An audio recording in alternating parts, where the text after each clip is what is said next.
নির্বাচনী প্রচারণার খবর জানাতে কুড়িগ্রাম ও সাতক্ষীরা থেকে যুক্ত হচ্ছেন সহকর্মীরা। প্রথমেই যুক্ত হচ্ছি কুড়িগ্রামের সহকর্মী ওয়াহিদুজ্জামান তুহিনের সাথে। তুহিন, প্রচারণার পরিবেশ কেমন দেখছেন এবং প্রার্থীরা ভোটারদের কী ধরনের প্রতিশ্রুতি দিচ্ছেন সব মিলিয়ে জানাবেন।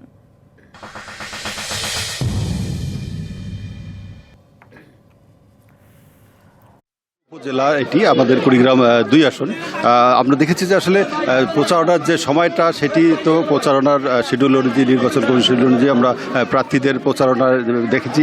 তো আজ এই মুহূর্তে যেটি দেখেছি যে আসলে একেবারেই এই শীতের সকাল কাকরাখা ভোরেই আমরা দেখেছি যে প্রার্থীর কাছে রয়েছে একটি জাতীয় নাগরিক পার্টি এনসিপির একটি গণসংযোগে আমরা রয়েছি।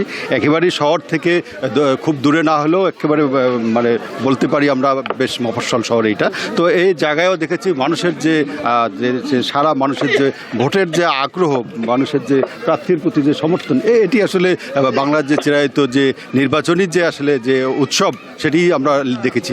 তো আমাদের কাছে এই মুহূর্তে রয়েছেন এনসিপির কুড়িগ্রাম 2 আসনের প্রার্থী ডক্টর আতিক মুজাহিদ। তিনি ভোটারদের কী ধরনের প্রতিশ্রুতি দিচ্ছেন এবং আসলে নির্বাচনী পরিবেশ কেমন দেখছেন এর সম্পর্কে একটু আমরা জানতে চাবো। ডক্টর আতিক মুজাহিদ, আপনি তো কুড়িগ্রাম 2 আসনে প্রচারণা চালাচ্ছেন, তো আজকে যে পরিবেশ দেখছি, মানুষের যে উচ্ছ্বাস দেখছি, তো ঠিক আসলে আপনি মানুষকে কী ধরনের প্রতিশ্রুতি দিচ্ছেন জানাবেন। ধন্যবাদ। আসলে মানুষ এত ভালোবাসে, এতটা পরিবর্তন চায়, আমি চিন্তার বাইরে। আমরা শুধু আওয়াজ দিচ্ছি, আমি আসছি, মানুষ বাসাতে ঘুরে ঘুরে এসে আমাদের দেখার জন্য আসতেছে কে ব্যক্তি কি করতে চায়। আলহামদুলিল্লাহ, আমি মানুষের এই ভালোবাসাকে প্রতিদান দিতে চাই। আমি কি প্রতিশ্রুতি দিচ্ছি? আমার এলাকার বড় সমস্যা বেকারত্ব, এখানকার মানুষের কাজ নাই, ঠিক আছে। আমি কাজের কথা বলতেছি, আমার এলাকার মানুষের কাজ সৃষ্টি করতে চাই। 2 নম্বর হচ্ছে আমার এলাকার মানুষের আত্মমর্যাদা নাই। কীরকম? আমাদের এলাকার মানুষকে মফিজ বলে, মঙ্গা বলে, দারিদ্রপীড়িত লোক বলে। এইটাকে চেঞ্জ করে কীভাবে একটা আত্মমর্যাদাশীল জেলা বানানো যায় সেটার জন্য কাজ করতে চাই। এই জন্য সরকারের কাছে কীভাবে বেশি বরাদ্দ আনা যায়, এনে এখানে টেকনিক্যাল কলেজ, মেডিকেল কলেজ, নানা রকম সমস্যা যেগুলো আছে সেগুলো সমাধান করা যায়, সেগুলোই মূলত প্রতিশ্রুতি আমি দিচ্ছি জনগণ। জি, তো ভোটের যে আইন শৃঙ্খলা সহ আপনার প্রতিপক্ষ যারা রয়েছে, ঠিক আপনি এই পরিস্থিতি কীভাবে দেখছেন? আমি প্রতিপক্ষ বলবো না, আমি বলবো যে আমাদের সহযোগী বা প্রতিযোগী, এবং তারা অনেক জায়গায় কিছু উচ্ছৃঙ্খল ভাই তারা থ্রেট করতেছেন বাসায় বাসায় গিয়ে। এটাকে খুব খারাপভাবে দেখতেছে। ভোটের পরে দেখে নিব, 12 তারিখের পরে দেখে নিব, এই ধরনের কিছু দেখতেছে। আইন শৃঙ্খলা বাহিনী খুব বেশি একটা অ্যাক্টিভ আমি বলবো না, মোটামুটি লেভেলে তারা আছেন এবং তাদের অ্যাক্টিভিটিস আমার কাছে আরও সক্রিয় হওয়া উচিত। আর্মিতে বিভিন্ন সেন্টারগুলো 20, 25, 30টা সেন্টার আছে যাদেরকে আমরা আগে থেকে ঐতিহাসিকভাবে সিল মেরে নেয়, সেই জায়গাগুলোতে বেশি প্রোটেকশন দেওয়া উচিত। আমি এগুলোর ব্যাপারে আমরা কনসার্ন। অনেকে বিভিন্ন ধরনের, কালকে আমাদের একজন নারী কর্মীকে গালিগালাজ করছে, হেনস্থ করার চেষ্টা করা হয়েছে আমাদের এই নাজিম খাতে। সেই বিষয়গুলোকে আমরা দেখতেছি যে প্রশাসন আরও বেশি অ্যাক্টিভ হওয়া। আরেকটা প্রশ্ন করবো যে সেটি আসলে তো আপনার তো দলীয় প্রার্থী আপনি, কিন্তু আপনার জোটের লোকজনের সঙ্গে আপনি কেমন সাড়া পাচ্ছেন? না, আলহামদুলিল্লাহ, 11 দলের মধ্যে এখানে 6 দল কাজ করে, সবাই আমার কাছে আন্তরিক। এখানে সব জামাত ইসলামের ভাই ব্রাদার আছেন, এনসিপির ভাই ব্রাদার আছেন, খেলাফত মজলিসের সবাই কোর্ডিয়াল এনাফ মি, আমার ব্যাপারে সবাই কোর্ডিয়াল। জি জি সানজিদ, জানছিলাম যে আসলে প্রার্থী তারা যেমন বলছিলেন জোটের যেমন সাড়া তেমন জনগণেরও সাড়া রয়েছে। তো এই ছিল আজকে ভোটের মাঠের খবর আমার কাছ থেকে। তুহিন, ধন্যবাদ আপনাকে।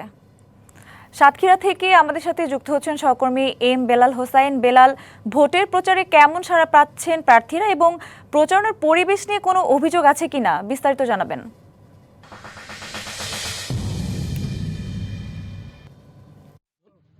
ধন্যবাদ আপনাকে। ত্রয়োদশ জাতীয় সংসদ নির্বাচনের আর মাত্র কয়েকটা দিন বাকি রয়েছে।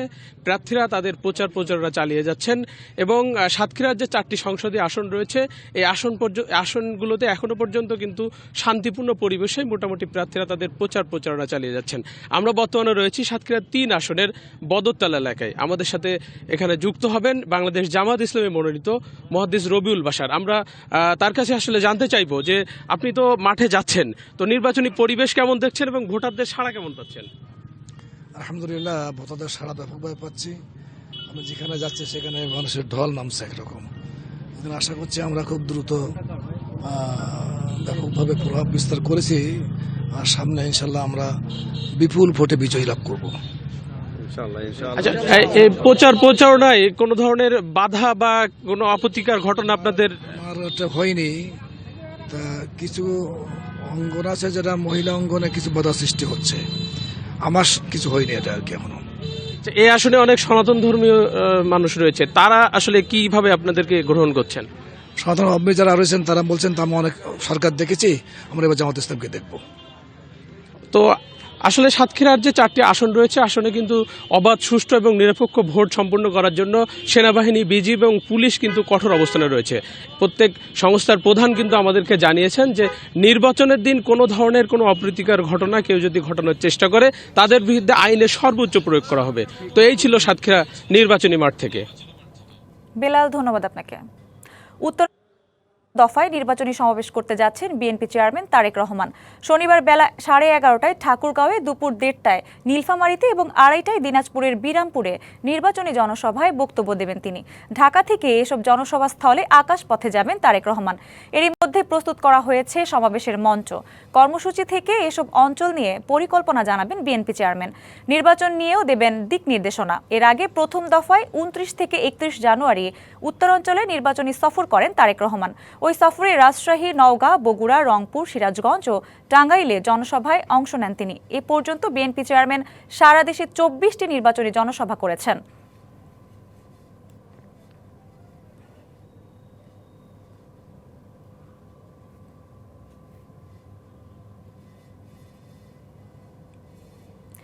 এ বিষয়ে আরও জানাতে ঠাকুরগাঁও এবং নাটোর থেকে যুক্ত হচ্ছেন সহকর্মীরা। প্রথমে যাচ্ছি ঠাকুরগাঁওয়ে নবীনের কাছে। নবীন, নির্বাচনী জনসভার প্রস্তুতি কেমন দেখছেন, এ বিষয়ে জানাবেন।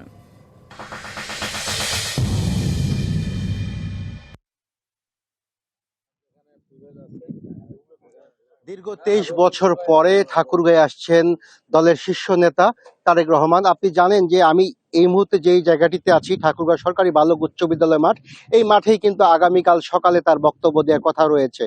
আমি কেমন প্রস্তুতি এই বিষয়ে জানার চেষ্টা করব দলের সাধারণ সম্পাদক পয়গাম আলীর কাছে। দীর্ঘ বছর পরে দলের শীর্ষ নেতা ঠাকুরগাঁয়ে আসছেন এবং এই আসনটিতে কিন্তু বরাবরই লড়াই করেন দলের মহাসচিব মির্জা ফখরুল। তো তার যে আগমন, এই আগমনে কেমন প্রস্তুতি রয়েছে এবং আগামী নির্বাচনে দলের শীর্ষ নেতা আগমন কোনো প্রভাব পড়বে কিনা? ধন্যবাদ ডিবিসি সাংবাদিক ভাইদের। আপনারা ইতিমধ্যে লক্ষ্য করেছেন আপনি যে ইতিমধ্যে সকল প্রস্তুতি সম্পন্ন পথে প্রায়। আগামীকাল সকাল 11টা থেকে 11:30টার মধ্যে আমাদের নেতা তারেক রহমান এই মঞ্চে উপস্থিত হবেন। আমরা বিশ্বাস করি যে এই এলাকায় আগামীকালের পর একটি নূতন সমীকরণ মানুষের মাঝে, ভোটারদের মাঝে চলে যাবে। আমাদের মহাসচিব মহোদয় এখানে আছেন, তিনিও গণসংযোগ করছেন। ঠাকুরগাঁয় আগামী 12 তারিখ ঠাকুরগাঁর এই সদর 1 আসনে বিশেষ করে একটা ব্যাপক ধানের শীষের পক্ষের ভোটের একটা প্রভাব পড়ে যাবে এবং তারেক রহমান এসে যে মেসেজটা দিবেন, তার যে বক্তব্যের মাধ্যমে আমার মনে হয় এই অত্র অঞ্চলে এই 5-7টা আসনে আমার মনে হয় পঞ্চগড়, বীরগঞ্জ, আমাদের ঠাকুরগাঁর 3টে আসন সব মিলায় একটা ব্যাপক প্রস্তুতি আমাদের চলছে। আগামীকাল এই মাঠে আপনি দেখবেন লক্ষাধিক মানুষের সমাবেশে আমাদের নেতার আগমন উপলক্ষে সমস্ত নেতাকর্মীরা মাঠে কাজ করছেন। সবাই এক পলক তারেক রহমানকে দেখার জন্য, আমাদের মায়েরা, আমাদের ভাইয়েরা, কৃষকরা সবাই উৎফুল্ল হয়ে আছেন যে তারেক রহমান আসছে, আমাদের জন্য কিছু মেসেজ আছে। আমার বিশ্বাস যে তিনি এমন কিছু মেসেজ দিবেন যেটা আগামী বাংলাদেশ বিনির্মাণে, একটি নতুন বাংলাদেশ গড়ার ক্ষেত্রে ব্যাপক ভূমিকা রাখবে। কি বার্তা দিতে পারে? জেলাবাসীর জন্য কোনো সুখবর আছে কিনা তারেক রহমানের? আসলে উনি তো আসলে দেশের কোনো দায়িত্বে নেই। একটি দলের প্রধান হিসাবে এবং বিএনপি একটি বড় দল হিসাবে হয়তো তার কাছে এই মেসেজটা আছে। আমরা বলতে পারবো না তিনি করবেন, তবে অ্যাজ ইউজুয়াল আমরা যেটুকু বুঝি যে এই দেশের মুক্তিযুদ্ধের চেতনার বিপক্ষের কোনো শক্তি এই দেশের মানুষের কাছে গ্রহণযোগ্য কোনোদিনও হয়নি। ধন্যবাদ আপনাকে। কথা বলছিলেন দলের সাধারণ সম্পাদক পয়গাম আলী। আপনারা জানেন যে আগামীকাল আসছে তারেক রহমান এবং তারেক রহমানের আগমন ঘিরে ঠাকুরগাঁয় ব্যাপক প্রস্তুতি নিয়েছে এবং দলের নেতা কর্মীদের মাঝে ব্যাপক উৎসাহ উদ্দীপনা লক্ষ্য করা যাচ্ছে। এই ছিল আমার কাছে ঠাকুরগাঁও থেকে সর্বশেষ। নবীন, ধন্যবাদ আপনাকে। নাটোরের লালপুর বাজার এলাকায় নির্বাচনী প্রচারণা চালাচ্ছেন বিএনপির প্রার্থী ব্যারিস্টার ফারজান ইয়াসমিন। সেখানে আছেন সহকর্মী পরিতোষ অধিকারী। সরাসরি চলে যাচ্ছি তার কাছে। পরিতোষ, প্রচারণার পরিবেশ কেমন দেখছেন জানাবেন।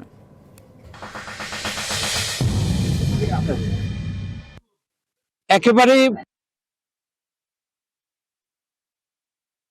প্রতি ঘন্টার হিসাব করে এখন কিন্তু চলে যাচ্ছেন প্রার্থীরা। আমার সঙ্গে নাটোর এক লালপুর বাগাতিপাড়া আসনে বিএনপি মনোনীত প্রার্থী ব্যারিস্টার ফারজানা শারমিন পুতুল রয়েছেন। তিনি কেমন ভাবে প্রচারণা চালাচ্ছেন, দিন রাত্রি কেমন ভাবে কাটাচ্ছেন, সেই কথাগুলি তার মুখে আমরা শুনবো এখন। চলছে একেবারে যেটা আপনি বললেন, আসলে এখন দিনের হিসেব শেষ, ঘন্টা হিসেবে কাজ করছি আমরা, এবং কাজ করার দিনে হয়তো সব মিলিয়ে রাত দিন মিলিয়ে 3 থেকে 4 ঘন্টা ঘুমানোর সুযোগ আমাদের হচ্ছে, বাট আপনি দেখবেন যে কারো মুখে কোনো ক্লান্তি নেই।